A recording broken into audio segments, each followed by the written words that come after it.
Hello, and welcome to the first in what I hope to be a series of achievement list reviews. With these, the idea is to give a brief explanation of the game, then run through from the perspective of an achievement and trophy hunter on things like what achievements to look out for, how difficult the overall journey will be, and any tips that might help along the way. This footage was actually captured on PC as I'm currently playing through this version as well. Before going any further, please note that all the footage is from early on in the game. This is because some may wish to trophy hunt for this title, and I believe it's best to play games without a direct walkthrough and go in partially blind. Having an idea of what to keep an eye out for but playing without a step-by-step walkthrough is the best mix in my opinion. Today we're looking at Flintlock, a third-person action-adventure with Souls-light mechanics. In other words, Wish.com Dark Souls. You play as Nor, a member of the Coalition army whose task becomes to track down and hunt and kill escaped gods. Throughout the game, you can explore 3 maps, upgrade and find new gear, as well as miscellaneous collectibles. In general, exploration is rewarded as you'll come across many items that can be sold and used for currency. The combat loop is relatively simple: a melee attack, ranged attack, and curse damage from your companion. While I won't get into details since that isn't the purpose of this video, the combat is easy to learn, but doesn't have much depth to it. Alongside this, there's skills which you can unlock using the same currency, which will strengthen your character. Graphically, I found the game to be fine. It's current gen only, and thought some areas and art design looked quite well. But overall, it won't be anything mind-blowing. The game does support a performance mode, and this was where a majority of time was spent. I found frame dips every so often, but still performed good enough. Now, onto the trophies. Overall, I'd rate this game a 4/10 in difficulty. This is coming from someone who doesn't play Souls-like games. At first, I died quite a bit, but once I got the hang of the simple combat, it got easier as I progressed. It took about 13 hours to complete. Someone who plays Souls games will likely finish it even quicker. This is a game that you can play through on your own, then clean up achievements later on. Technically, there are missables, but as of the time of this video, there's an exploit that allows infinite currency, which will help a ton. The missables in question require you to upgrade each type of item: armor piece, melee weapon, ranged weapon, etc. But the exploit would allow you to get this all done in one playthrough. Outside of this, you have your relatively standard list. Got your story achievements, a few collectible achievements, and some simple and fun achievements like killing 5 enemies quickly, changing clothing, headshotting enemies, things of that nature. Throughout this list, you'll probably notice a few things that seem worrisome.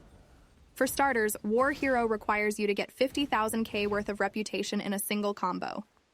At first, this will likely feel impossible, but with the exploit, it becomes a breeze.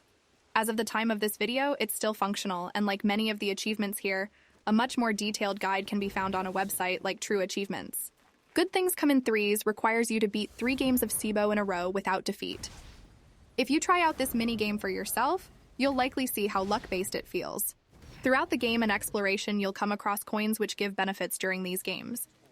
Near the end of the game, you'll find a coin that allows you to move wherever you'd like on a single turn. This drastically made this trophy easier, so I'd recommend waiting until the end of the game for this one. Lastly, for the required collectibles in this game, these are simply red flags spread throughout the maps. Personally, I found most of these by myself, then relied on a guide to clean them up. I'd recommend playing through the game without looking at a guide, then cleaning up later.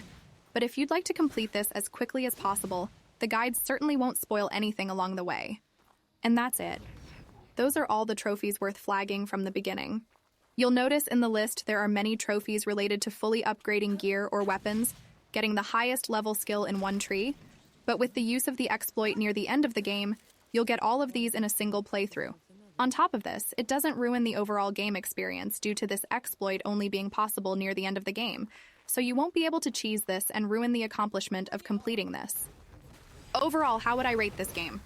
Truthfully, rating the game on itself without thinking of trophies, I'd give this a 7 out of 10.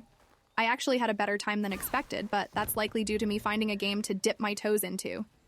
I was looking for something Souls-like, but not as difficult as Souls games, which made this a great experience. I died a lot at the beginning, then felt accomplishment as I progressed.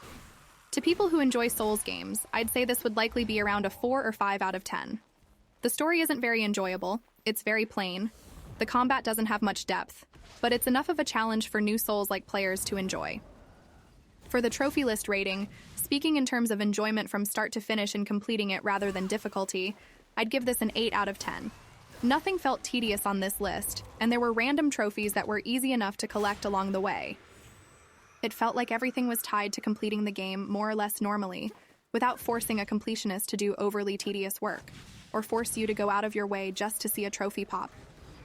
Because of this, I'd say this is a solid game to specifically trophy hunt, especially if you're new to Souls like games like I was. I hope you enjoyed what I hope to be a first of many achievement/trophy reviews. Are you interested in hunting those Flintlock trophies? Have you done it already? Comment your thoughts and have a great day.